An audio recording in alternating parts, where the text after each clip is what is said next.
নিজের জন্য খাচ্ছি না রে, দেশ ও দশের জন্য খাচ্ছি।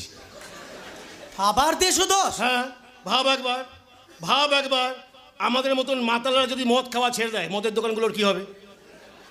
মদের দোকানে যে সমস্ত শ্রমিক ভাইরা কাজ করে তারা কোথায় যাবে? মদের দোকান যদি বন্ধ হয়ে যায় তাহলে মদ ফ্যাক্টরিগুলো কি হবে? এবার ভাব ওই ফ্যাক্টরিগুলো বন্ধ হয়ে যাবে। একটা ডানলপ ফ্যাক্টরি বন্ধ হয়ে গেছে বলে দেশে কত হাজার শ্রমিক একসঙ্গে বেকার হয়ে গেছে। এবার রাম, ভদকা, হুইস্কি, বিয়ার, বাংলা এতগুলো কোম্পানি যদি একসঙ্গে বন্ধ হয়ে যায় তাহলে দেশে কত হাজার শ্রমিক একসঙ্গে বেকার হয়ে যাবে।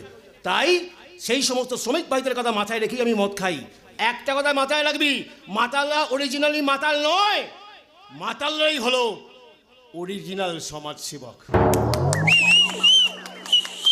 একটা ছবি দিও গুরু, বাঁধিয়ে রাখবো। নোবেল পুরস্কার প্রাপ্ত